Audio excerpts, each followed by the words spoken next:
We are recording, Okay. and I'm just gonna, okay, there you go, Kathy. All right, thank you very much, Tim. My name is Kathy Larkin. I'm a career advisor here in the Career Services Department. And today we want to talk to you guys about resumes, your portfolios that you'll be putting together, interviewing, which of course is always a part of the process, and we're going to touch on some email a little bit too, because Tim's told me that that's a good thing that we all need to learn too, a good thing to touch on. So let's go ahead and take a look at resumes first of all, because they are important. And you can keep going there, Tim. Tim is being my Vanna White today, so I really appreciate that. And of course, we'll hear from him too. You know, people always wonder, what is the purpose of a resume? Well, you know, you fill out a job application, but you still need to have a resume because it's a marketing tool, really. Once you're a professional and you have a career, you need to have something that sells yourself to an employer when you're looking for a job. It needs to be not too long, because we are living in a time when we don't have time to read 2-3 pages of a resume. We can try to fit it on one page. It depends on your length of experience. And one thing that you're going to see in this format of a resume is that it has a summary of qualifications, which is right up at the top. So right away, the employer can see if you're qualified or not for the job. So there are a lot of different types of resumes. One of them is a functional. I'm not going to spend much time on that today, but sometimes that's for people that have gaps in their work history. Maybe they have been out of the workforce, you know, for a while. Maybe they don't have a lot of the right experience. Maybe they've been around for a really long time, and we just need to show their experience a little bit different. But today we're going to talk about a different kind of resume, and that's a chronological resume. So it's laid out so that it's easy to read. You really don't want to use font that's any smaller than 10 and no larger than 12, okay? There should be at least 1-inch margins on all sides. It should be consistent throughout with the font, with the size of your font, with the style of your font. Everything should be consistent. And the reason we recommend a certain format that we're going to today is that it looks professional, and it really is all these things, easy to read and professional. So this is an example right here, okay?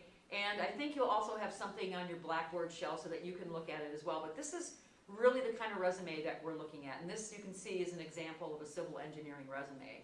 So I just want to point out on this one before we move on that you can see at the top the summary of qualifications. And then the next section is education.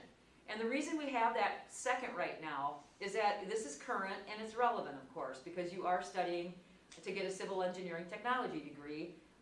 And we do want that to be focused at the top. Now, there's going to be a time in your career where education is going to move, and it's going to go back down underneath your experience, because as you move through your career and you gain more experience and you work at different places, you're going to want to show your future employers what you've learned along the way since you earned your degree.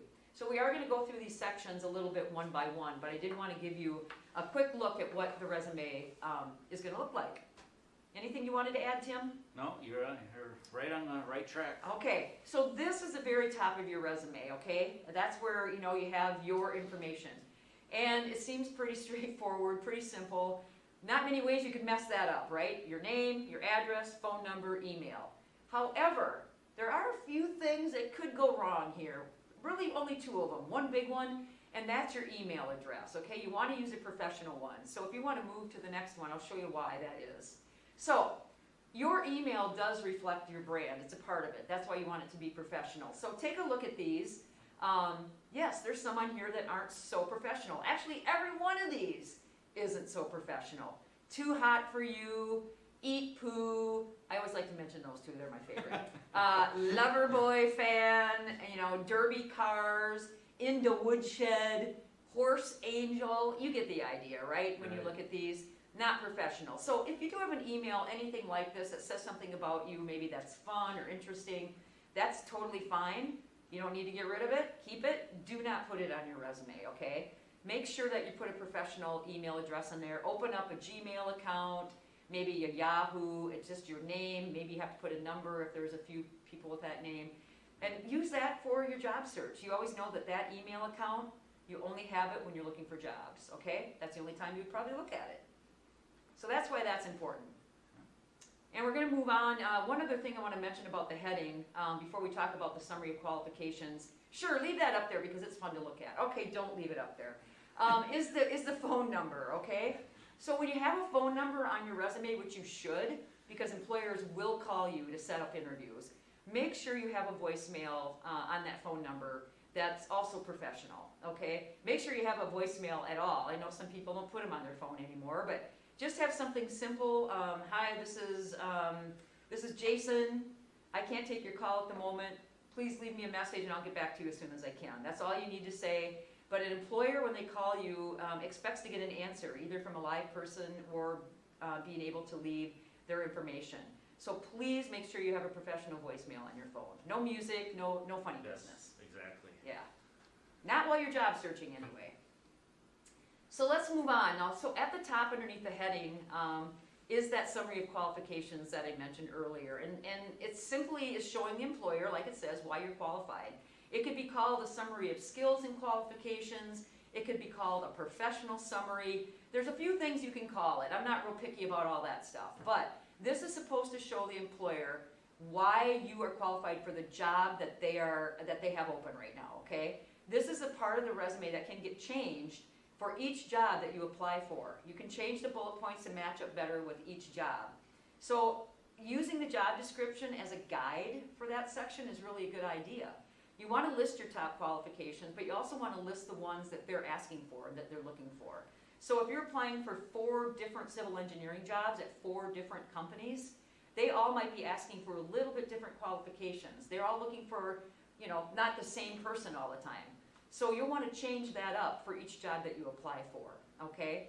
And some of the things on there, of course, are going to be your technical skills, computer programs that you know, hard skills that you learn in the civil engineering profession. But the one thing that's not up here that I'm surprised isn't, it should include some soft skills, I was okay? just gonna say that, Yeah. soft skills. Thank you. So give us an example of that, So Tim. soft skills, when you say good communication skills, that's too vague, okay? So you wanna be able to be creative and why are you good at communication skills? What in your past history made you good at communication skills? So you definitely wanna put soft skills on there, make it specific as possible. So it doesn't have to be technical skills. The summary qualification should be what you learned in college, because you will put that in there. You want to do what you think you can offer to the company, because all of you have the same degree. So Right. what's going to separate you from your classmates? So this is the summary of qualifications and soft skills. Yes, very important, Yes. okay? It really is. I mean, even if you've worked, at McDonald's for 5 years, that you get a lot of skills doing that, Oh, especially absolutely. customer service. Customer service, multitasking. Yep, all the things that employers are interested in. Right. So a lot of times people think, well, I don't want to put that on my resume because it's not, it doesn't have anything to do with my job. But no, it does. Yeah. And any job that you've done has something to do with your future Right. jobs. Paying attention to detail is really big in our field. Yes. You think about McDonald's, how many times were the wrong items in the bag? So, right? Yes, it it happens. It happens, right? So that's that paying attention to detail. Yep, So it's absolutely. very important. So soft All right. skills, yes. Yep, soft skills are important, and I'm going to make sure I change this in the future to say something about that, Sure. because I can't believe it doesn't. Oh, okay, so let's move on. All So you right. kind of got the idea of that. So here's an example of a summary of qualifications, okay? And actually, we do have soft skills here. Actually, the two top ones are both soft skills. Right. Develop strong interpersonal skills working with diverse professionals, clients, and staff members in the manufacturing industry. Specific. Yep, very specific. Self-motivated. You don't want to just put self-motivated. Well, what does that mean? Self-motivated, able to implement new ideas and set effective priorities to achieve long-term goals. Okay, so that's very specific. And then we have one of those hard skills, proficient in Microsoft Office, and then the name Word, Excel, Outlook, and Access. Right. So this is an example of some skills and qualifications that you would put down that an employer may be interested in. And one thing I want to point out on this is, if you notice, it says developed strong interpersonal skills, self-motivated. So that means this person did that over time. They've developed those over, and then the employer can look down and see, oh, here's the jobs they've had. Oh, sure, I can see where they would have done that, okay? But you have it right at the top of your resume, so the employer sees it right away. So they're going to keep looking at your resume. If they don't see anything up there that matches up with what they're looking for, they're probably not going to go on. Sure. So that's where you want to catch them, is right up there in the summary of qualifications and skills. Okay. So do you think, Microsoft Office seems to be very common. It's like graduating from high school. is that, you think eventually as our generation comes, is that gonna be something that should just be standard It in should these be. resumes? I think it should be. I mean, especially with younger people, but right now we do have a lot of returning adults Okay, that are still going into the workforce that were never trained officially and Okay. did, like this person says proficient, so Right. that means they've had a lot of experience right, with it. okay. Some people are only decent at it or Okay. have the basics of Microsoft Office. They Okay. might not have ever done Excel. Sure, Not sure. every program, and even some people in high school don't get very proficient at it. But No. I think you're right, at some point, we don't need to mention that. Yeah. And for civil engineering, I think you would mention any software that you Yes, use yes. instead of this, that Right. you've used. I'm sure there's a list of different softwares you could put. Right. All right. So next would be that second part that on that resume was the education part, right? And again, Mhm. we said, we want it there now because it's current and relevant. So it's pretty basic, you're gonna list the program you're enrolled in. The one thing I wanna mention is NWTC will go first, okay? Because it's always most recent first on your resume, whether it's your education and then of course with your job experience and your professional experience. You're always gonna go in reverse chronological order or most recent first, okay? So again, I wanna mention NWTC because you will write it out on your resume, because it's a, it's a formal professional document. And I know what happens with NWTC, and I'm gonna ask Tim. Tim, what does NWTC stand for? Northeast Wisconsin Technical College. Very good, Tim. So we've seen Northwest Technical. Northeastern, Northeastern, right, You've yes. seen it all. Yes, exactly. So you don't really wanna get that wrong because like Tim said earlier, attention to detail, very important in your profession. So if you don't know the name of the college that you just attended for 2 years or more, that's not good attention to detail, Right, okay? right. So again, just look at that example resume. We usually like you to list the college first, then the name of your degree. Sometimes people just put civil engineering program. But, that's the program that you're taking, but it's a degree. It's called the Civil Engineering Technology Associate Degree, Yes. okay? Yes. Or you could list associate degree, civil engineering technology. Either way is correct. So Right. make sure you get that right, because, give yourself all the credit that you want. Now, a lot of people ask us, should I put my grade point average up there? You can. Let's just put it this way. Employers know that just because you had a high grade point average, it doesn't always necessarily translate into being a good employee. It means you were probably very dependable, reliable, you went to class, you got all your work in on time, you did a really nice job with your homework, with paying attention. So that's good, but again, it goes down to those soft skills and employability skills. Does that mean that you're gonna be a good employee necessarily? Not always. Not always. So Correct. if you're proud of it and you wanna put it on, again, over time, you don't wanna have that on there, because it's not gonna be about how you did in college, it's gonna be about how you're doing in your jobs. So it's really kind of a personal preference, I guess. If it's not above 3.0, don't put it on. Right, Definitely. Right, exactly. Otherwise, you're not doing yourself any favors, okay? So like it says, there's other things you can add up there. If you belong to the Honor Society, any clubs, I know Civil Engineering has a club. Mhm. So if you're a part of that, and especially if you were an officer in the club or hold a position, you want to have that on there. It just shows the interest again in your profession, that you have taken leadership roles, that sort of thing, okay? All right, then we get to the experience, okay? So, an important part, and again, it's just like everything else, reverse chronological order, most recent first. It's all gonna be bullet pointed. You don't need to put periods at the end of bullet points. I see that a lot too. These are bullet point statements. They're really not sentences, so you don't need to have a period at the end. And again, use your active verbs. So if you're doing it now, you initiate, you organize, you manage, you direct.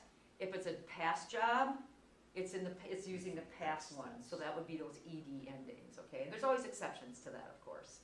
And you don't want to always just list your job duties. You may have accomplished things at the job. Maybe when you were working at McDonald's, maybe you were employee of the month.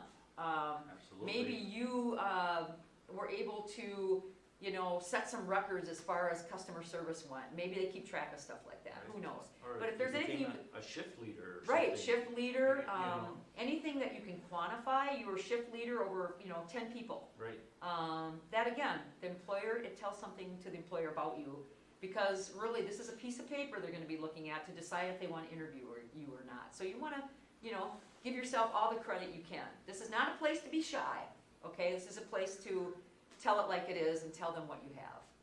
Let's take a look. I think we might have an example here. Okay, so of course this isn't a civil engineering example, but this person did this job maybe before they decided to go in another direction. So how we like to list it is what your job duty was first, and then the company. And you can bold the job duty, italicize the company, italicize the job duty, bold the company, whatever you want to do. Either way, it'll work, okay? And you see that we just put the company's name and the city and state, okay? We don't have addresses anymore on resumes. That's an old thing that goes on the application, but not on your resume. And then you put, when did you work there? You could put the month and the year. I think that's preferred most of the time. But this is, that person was there a long time, because we look back, 2008, that was a long time ago. long time. So that person was, which doesn't really make sense, because if you were an intern for 12 years, there's something wrong. Just notice that. Yeah. I think we're gonna have to make a change there. That's funny, yeah. Intern. The world's longest intern, 12 years, then they finally got it. Finally got the degree. Yep, they did it. So in the job, you see the bullet points listed underneath. It says present, but here is an example. Created a filing system. So it sounds like it's in the past, but they did it while they were working there. So that's an example where you could have an ED ending and it would still make sense. Right. So while they were there, and they're still there, they did create a filing system. So they're quantifying here. Whoops, we lost their picture somehow. Oh, boy. Oh, there it it's is. still there. It's just me. I have this secret power that I like to do once in a while. So there, it created a filing process to manage cash receipts that save more than 50 hours. So that's more of an accomplishment that they put down.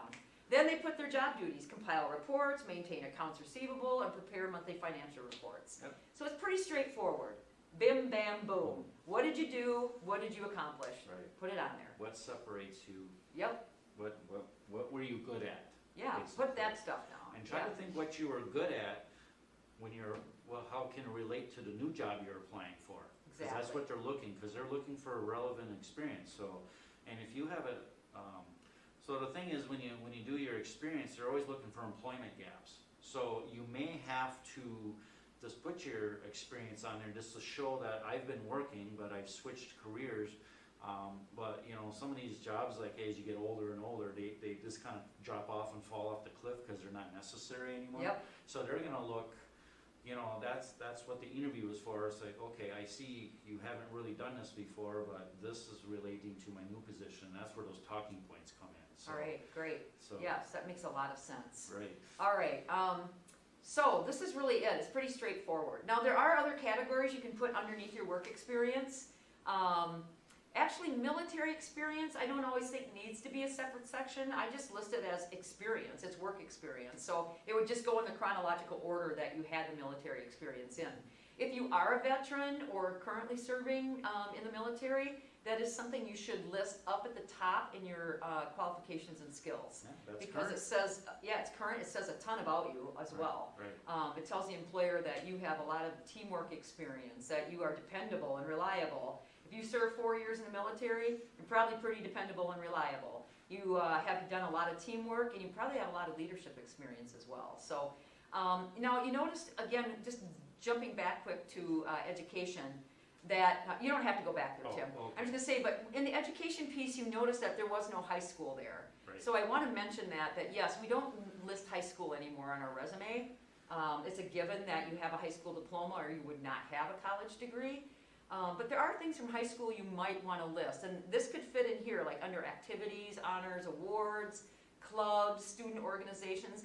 Especially if you're younger, there may be some things you want to put from high school on your resume right now that show different things about you. Right.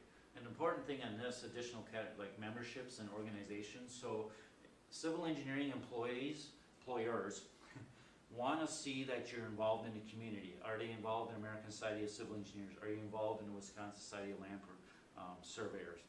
being involved in those memberships and actually attending meetings, or you are part of 4-H and you were like the club treasurer.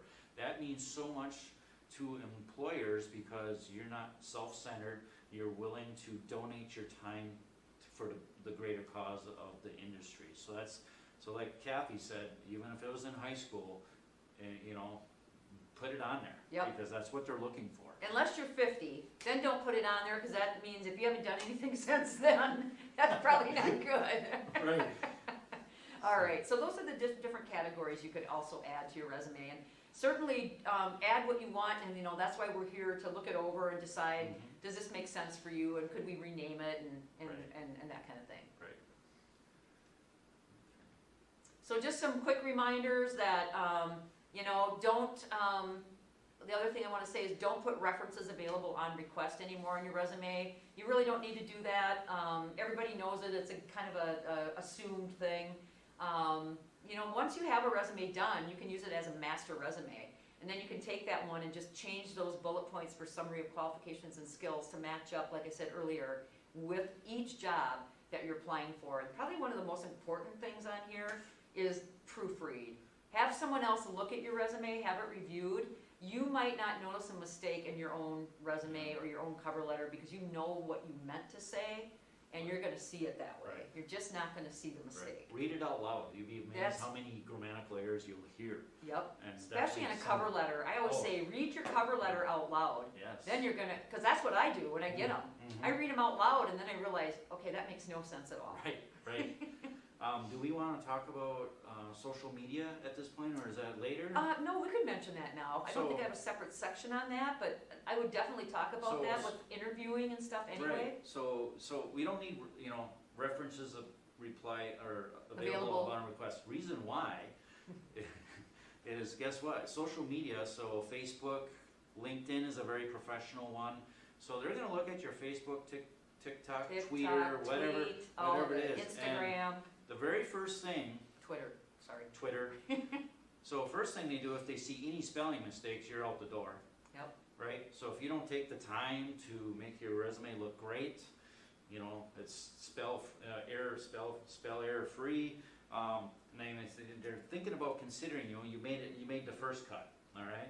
The second thing they're going to do is they're going to look your name up on social media and see what you're posting. Yep. Absolutely. It's a great way to find stuff out about people now. Absolutely no. You got to be very, very careful. So if you're applying for the job and they see that you're showing pictures of you partying all the time, or being obnoxious and saying rude things, that you're representing yourself. They're not going to want you like that. So just be very, very careful. Because you'll disappear off the list if they don't like something they see on social media. Really, because finding employees nowadays is really a process of elimination. Yes. You find the 10 top ones and you go from there and start eliminating as you go. You get it down to 5 or 3 that you want to interview, and then, then that's where you're going to win the job. Yeah, absolutely. Okay. Are we ready to move on? Sure. All right. Portfolio. Let's talk about portfolios. Because you guys are going to be working on those, right? Maybe, Tim, you can tell them about their portfolio. Yeah, okay, so you're going to create a portfolio. What a portfolio is basically, and I have it in Blackboard, you see kind of what we want, is a portfolio will separate you apart from other students. So think of it, there's 20 of you first years. You're all going to try to get an internship, right? You all going to have the same classwork. If you all have a 4.0, what's going to separate you from somebody else? What it is that you're going to put your work that you're proud of in there, in your certifications, because it creates talking points, okay? So say you have summary of qualification. I have learned to create great printing skills. If I'm an employer, well, I want to see an example of that. You can pull that out of your portfolio. Here's some of my assignments again. Okay, this is what the purpose of a portfolio is. It's kind of like more for you, but just bring it along, and you never know where a conversation is going to go in an interview, because you want to be able to provide an example of something that you're proud of. Certifications, your resume, your transcripts, so that's what you're going to put in there, because it's a great, just talk.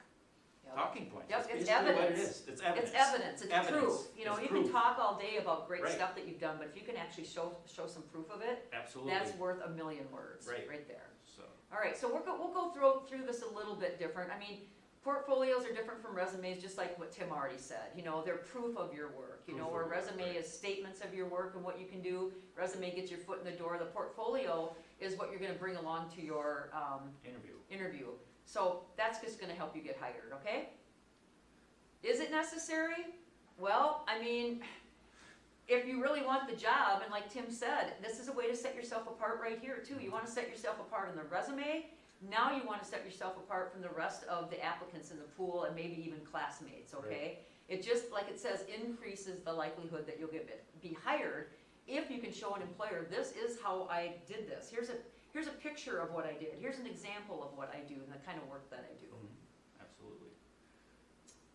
Again, it enhances your interview. And like Tim said, you never know where the conversation is gonna go. And if something comes up and you're able to showcase and show proof of what you're saying about yourself and your accomplishments, that's just a great thing. It's just all the better. Because it really is, you know, prove it kind of thing. You know, you're giving all these examples in your interview of things that you've done. But if you have a visual representation of your great work and how professional you are, that could seal the deal for you right there. Absolutely. Especially, you know, we got to keep our resumes to 1 page. 2 pages at the most. Even us At the as most. experienced veterans, right? Yep. 2 page, maybe the third. I don't like it. Don't like 3. No, Tim. right? No, don't do it. So we got to put important stuff on that resume. That's an opportunity to put that in your portfolio. You know, all your old high school stuff. Maybe you did something, you invented something, and you did a patent or won an award. So that's something you can put in your portfolio. It creates talking points because we can't put everything on our resume. No. It just get too long. No, you can't. So. You can't. Yep. So it's really a great thing to have. Yeah. So the rules, we like to say the top 5, keep it professional, make sure it's organized, keep it concise, don't have great big long explanations of what these pictures or examples are in your portfolio. They should be relevant to your career in some way. You know, you don't want to have like your baptism certificate in there, right? No, that's not going to be relevant to your career. Nice that you have it, but don't put it in there. Right. And again, don't avoid repetition. In other words, don't have a lot of the same things over and over in there, just once, okay? One example of one thing. Right. Organization, just as easy as, you know, make sure you're not handwriting stuff in there. Make sure it's typed, okay, so it looks professional. Have a table of contents that says what's in your portfolio and what is the order that it's in, okay? And then you might have just a little summary statement or a couple of sentences for each of the artifacts or pictures or examples that you have. So a good rule of thumb is just try to see if you can find an artifact from each of your, you know, program classes, cement and eggs, soil mechanics, all your surveying classes. So if you can, because each one is a little bit different, right? So if you can show an example of each of those, examples of each of those courseworks, that creates great talking points, you know, because you may be in the surveying field or even in the you know, materials testing, civil engineering field. If you can have an example of each one of those, you can sit there and talk all day about it. That's you know, awesome. What do I enjoy about this class? This is what I enjoyed, and this is what I excelled at in this class, and here's an example. Perfect. Right? Perfect. Yeah, that's So- perfect. That's exactly why we do it. Right. Yep. So, you know, just to get into a little detail, the contents, you should have a cover page. Okay, obviously you put your name and the name of your degree or the program that you're in. You're a civil engineering technology student. Of course, that would change over time if you wanted to keep your portfolio up to date. The contents, table of contents, you know, what's in it? You know, these are some examples that you could have. Professional profile, that could be your resume and something else, your education, related experience, community involvement, professional development, okay? Some of the things that you could have. And we're not expecting you to have this thing full. Absolutely you just not. started, right? Yep, We want you to absolutely get not. this created, so as you move through your career at NWTC, when you graduate, your portfolio will be full. Because, again, pretty much the majority of people will not stay at the same position their whole life, their whole career. So, you know, the thing about the portfolio when you are in an interview, and if it does, you do have the opportunity to bring it out and show it to the employer. Just remember to respect the time, because they are in an interview, they have so much time set aside for the interview. don't go off and down a rabbit hole when you're talking about something in your portfolio, you know? And keep the samples limited. You know, show the diversity of your talent, like Tim said, whether it's with materials or surveying or whatever it is, have examples of all of it, okay? And then you should really practice showing it to somebody. Yes. That's when you're gonna know that you're talking too much or you're Right. not saying enough, okay? So practice showing some of the stuff in it to someone who doesn't know, or someone who does know about it, maybe to a classmate, maybe to someone at home, okay? Right. Practice, just like interviewing. Right. And these are just a list of an example of things that you could have in your portfolio. Yeah. You know, your Yeah. transcript, program curriculum, you can get that right off the website. Any licenses, certificates, letters of recommendation, awards, you know, anything. But, Yeah. but you know, examples of your work are the Yes, most important yes. thing. And I have this set up, just so students know, I have it set up what What you They- want in it. what I want in their portfolio, so, but, I mean, obviously, this is for everybody, right? Yep, yep. So, there's a guide for you, Awesome. right? Good. Don't worry. Don't Don't worry. get all freaked out by it. All right. So we do want to talk about interviewing too. Okay. Is that okay? Do we want Yeah, to talk about absolutely, interviewing? might as well, so because they're there's- gonna do mock interviews, so. Right. Yep. Yep. So there's really two kinds of questions you can get asked. Standard interview questions, which are really kind of like yes/no answers. You know, and we'll have an example of that. Like, you know, did you get a certification in this? Yes. You know. Mhm. And then there's the behavioral-based ones, and that's why we do mock interviews, because anybody can answer a yes or no question, but to answer questions about yourself and about how, and giving examples of how you act and how you behave and how you think can be a little bit intimidating and hard, and that's why we practice it. Absolutely. So this is just saying what I just said, okay? So yes or no is a standard interview question where they just want to get facts and establish timelines. Basically, make sure you're not lying. Right, exactly, because if you are, that's not good, Yeah, you know? they'll catch up on it. So behavioral based, again, those are those open-ended questions and where you're gonna, you know, describe scenarios and give examples of things. And some of them example like, tell me about yourself. That's a really open-ended question, Mhm. okay? Give me an example of a time when, okay? Those are just examples of those open-ended behavioral based questions. Right, be able to answer questions. So before we get into some of that, this might be out of order, but we're gonna cover it. Sure. This is just saying before you go to an interview, you know, use good manners with everyone you meet along the way, whether it's in the parking lot, in the outside office, wherever you are. You know, learn the name of the interviewer when he introduces themselves to you, him or her. Write it down, you should have a portfolio in front of you.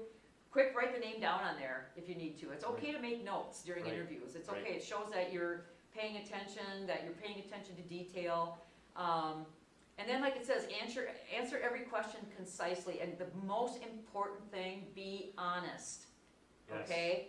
Don't make stuff up. Don't lie.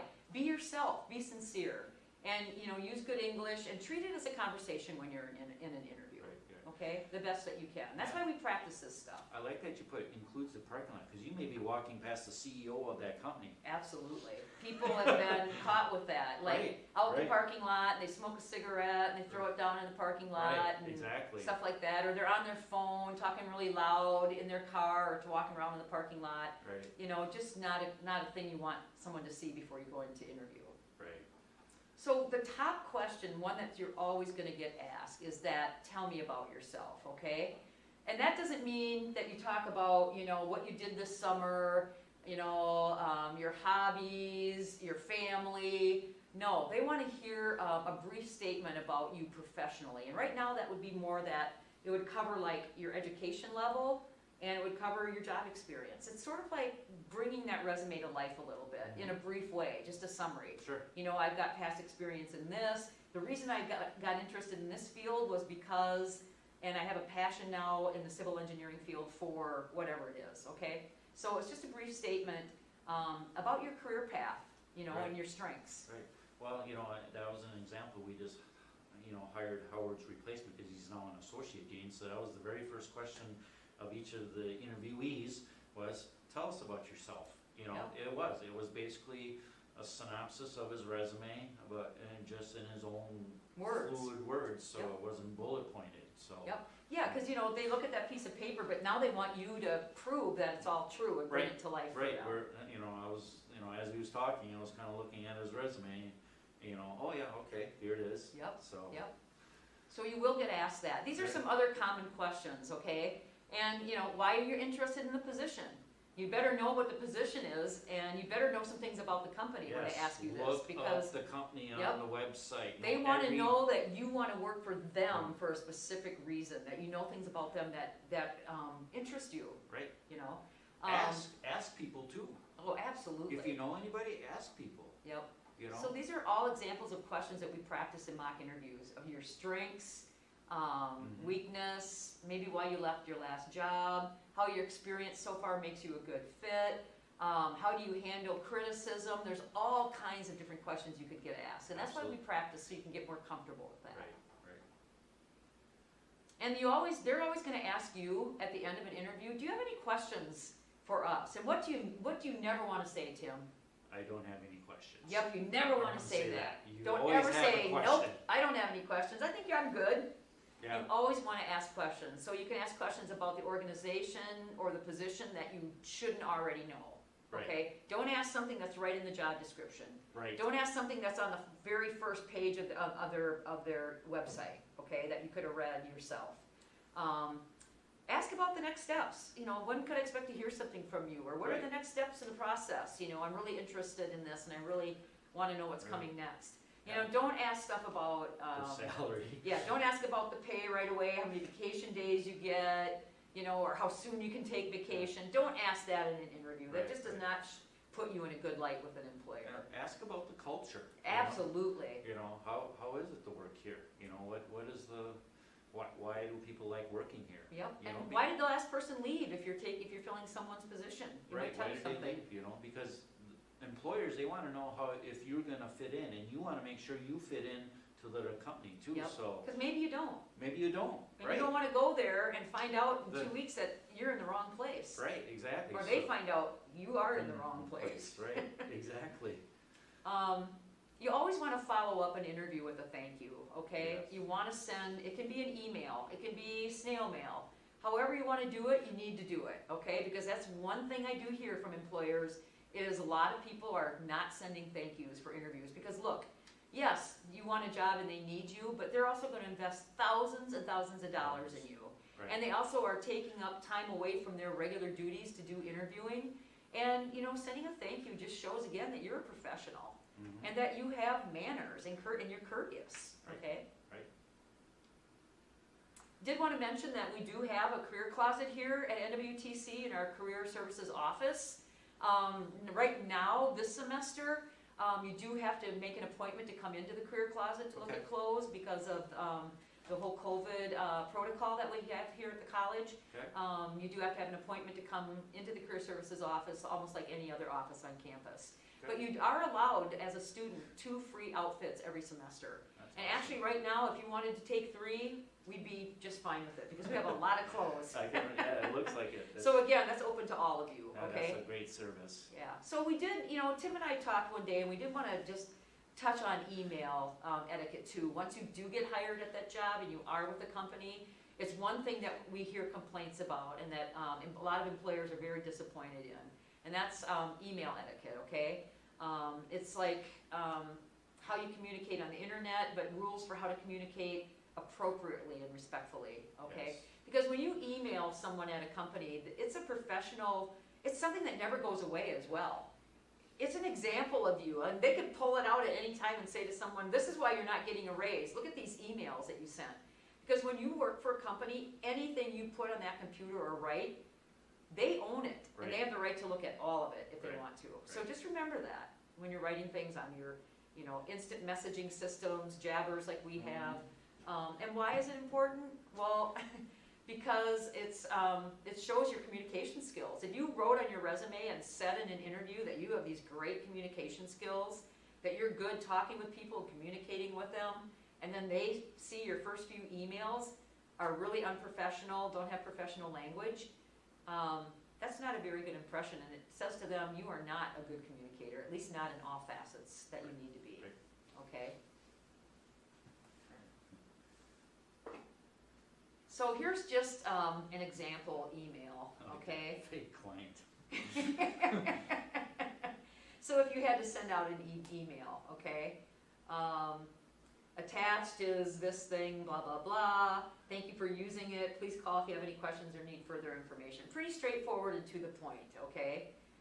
It has in the subject line, you know, thing, testing, drag invoice. Pretty specific, so that if someone wanted to look this email up later, they could. Now, you know, this isn't the best example, but it's a pretty, if you work for a company, maybe this is like an IIT company or something. Right.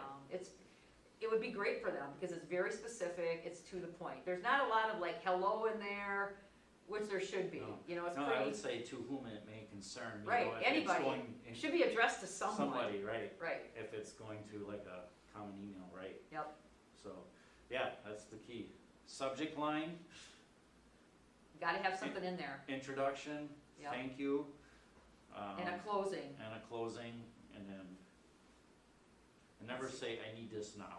Right. At your earliest convenience is a very Yes. appropriate word. At your earliest Convenience. convenience. Because as professionals, as Kathy knows, how many emails a day do we get? Lots. Hundreds. Hundreds of emails, and we're gonna take the priority ones, Yep, right? absolutely. And if we see we can't read it, understand what they're saying, it's going on the back burner. Yep, absolutely. So, unfortunately, So that's. there it is, like yeah. like Tim said, you know, you gotta have a subject line, you should have a greeting, maybe some kind of intro Intro. if it's necessary, like maybe they don't know you, Right, maybe you've never emailed them before, you could just say, I'm the new, Mhm. civil engineering intern in blah, blah, blah.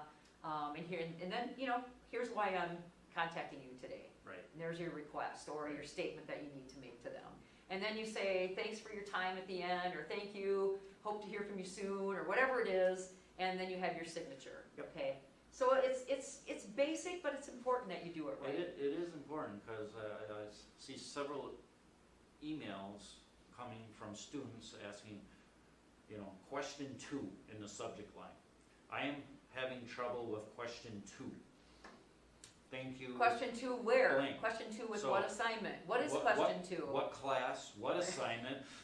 Be Because- specific, what is your question? Because Tim has lots of students Yeah. and teaches different classes, Right. so, yeah, Right. that's just too vague. Yeah, It might make sense to you, but it makes sense to no one else. right, So write it from the outside in, not the inside out. In Yeah, other words, yeah. someone that's looking at this that's not inside your head, are they gonna know what you need? right, right. And read it. Proofread it too. Read it out loud before you send it. And you spell check. Yeah. That's Spell important. check, I yes. think I might have an example coming up of a bad email, maybe not. Well, here's just some basic rules again. We won't go through all of them, but just read this. Yeah. You know, and again, like I said, assume everything you write is a public document, Right. okay? So write it that way. Because Okay. these things can come back to haunt you.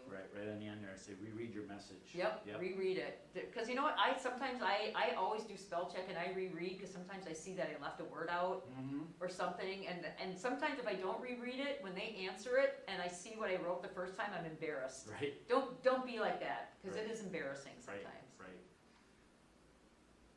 Here we go, do's and don'ts. Oh, So, subject, there was none in it. I've been working, lots of misspell, I've been working on the homework for like 2 hours and I don't get it. What's the point and what am I supposed to do? I've got way too much going on and I have to work tonight, Jim. Okay, well, you know what? Pretty hard to help you out, Jim, with that email. Right, So on the other side, you see how it should have been written, okay? Subject, technical reporting, dear Ms. Gard, I'm a student, blah, blah, blah, everything's spelled right in sentences. Thank you very much for your help. Sincerely, Jim Smith. He has his email, his number, and sometimes at NWTC, we do request that you have your student ID number in Student all your ID number. emails. It's Right. really a good thing to right. do. Yeah, learning plan 1 or. Yep. So Yeah. spend some time looking at this, and Yeah, you'll see absolutely. how it's supposed to be done This, and not done. right. You may recognize yourself in that email, you know, unfortunately. Yeah, I mean, you know, politeness. Yes, it's If you just remember politeness. be nice, be Be kind, nice be to polite. everybody in this world, you know, because unfortunately, online communication is the way of the future, Yep. okay? We're not gonna do any text language. No, you don't want it, it's not a text, it's an email. It's Do an not email. use text language Right. in an email. Right, so. Please. Because we need to, this is how we communicate. Yep. And this is the professional world, and you must check your email. Unfortunately, it's just one of those things. You will and- get called in, and you will get written up if you continue to send emails that are not professional and have Yes. a lot of mistakes again. You know, Absolutely. It's not, you can't do it in the No, professional world. No, you can't, so. So I just want to thank all of you for, I know this was a little bit of a long one, we covered a lot of material. If you have questions, please feel free to email them to the careers@nwtc.edu. You can put my name on it, Kathy. Tim can answer your questions, of course. Yep. Just want you to know that the Career Services Office is open for you virtually, by phone, and we can make in-person appointments if you want to, from 8 until 6 every weekday, and then 8 until 4:30 on Friday. Okay. Okay? So Kathy, I'm having the students, so they're gonna create a resume, Okay? okay? They're gonna submit it to me in Blackboard, and I'm telling them it's their responsibility to have their resume critiqued by a career service center, and then I want them to get that back somehow and then revise it, and they're gonna scan it into a PDF and send it into another Blackboard assignment. Okay. What's the best way for them? Should they email it to you, or can they, cause I don't I feel. can tell you, now, are you gonna have this assignment due by a specific time that they have to have this done, or not? Is it just throughout the semester? Well, I can be flexible on that, because, Because there's two ways we usually do this. One is that you collect them all on Blackboard, and then you send them all to us at one time. okay, Or if they're gonna do it separately, they may go off to different career advisors, which is fine. okay. And they can do that by sending it to our careers@nwtc.edu. Okay, That's the best place, and then they will be distributed throughout our staff okay, and reviewed and sent back within 3 days, okay. okay? So I give them, basically, when I get it, when they submit it, they have 2 weeks to get it reviewed and get it back for the assignment. Okay, so I'll have them do that. Career. Yep, careers@nwtc.edu, and it is up on the screen, and it's right there at the bottom, so. Okay, And So they can that's go to where- the Career Services website, it's there too. okay, so that's where they'll wanna send their Yep, resume. send it to our general mailbox, Got it. careers@nwtc.edu. Alright, so that's an email, right? Yep, that's an email. So how are we gonna write that email? To whom it may concern. Yep, I for am. Dear Career Services, Right. I am John Smith, and I'm a student in the Civil Engineering program, and I need my resume reviewed by a career advisor in Career Services. I would appreciate that. Thank you for your time.